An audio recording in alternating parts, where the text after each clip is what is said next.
అసలు ఒకప్పుడు యుద్ధాలు దాడులు ఎందుకు జరిగేవి? ఆహారం కోసం జరిగేవి. ఆ తర్వాత నాగరికత డెవలప్ వస్తున్న కొద్దీ ఏం జరుగుతుంది? అధికారం కోసం, ఆధిపత్యం కోసం జరిగాయి.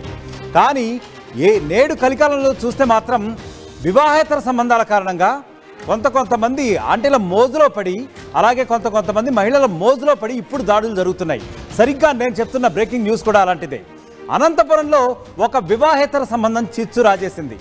తన భార్యతో ఎక్కడ వివాహేతర సంబంధం పెట్టుకున్నాడేమో అన్న అనుమానంతో, మళ్ళీ చెప్తున్నాను వినండి, ఏమో అన్న అనుమానంతో, ఇంకా అది కన్ఫర్మ్ కూడా కాలేదు, అతను ధృవీకరించుకొని కూడా లేదు.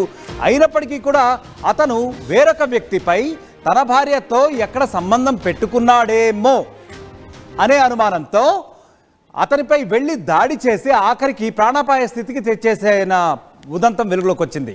పొలంలో పనిచేస్తున్నాడు ఒక వ్యక్తి, అతనిపై కామ్గా రోజువారీగానే వెళ్ళాడు.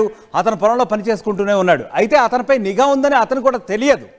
అతను అమాయకుడా కాదా, ఒకవేళ అతను ఏ విషయంలో అయితే అనుమానించబడ్డాడో ఈ విషయం అంతా కూడా మరి పోలీసులు నిర్ధారించాల్సి ఉంది. ఎందుకంటే ఆల్రెడీ బయటికి పొక్కిపోయింది విషయం ప్రస్తుతం.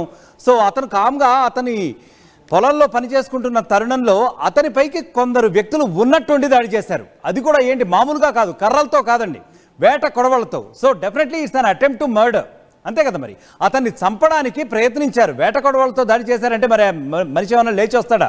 ఒకవేళ అతనికి సంహారం చేద్దామన్న ఒక ఇంటెన్షన్తోనే కదా. సో అతనితో ఖచ్చితంగా దాడి జరిగింది అతనిపై.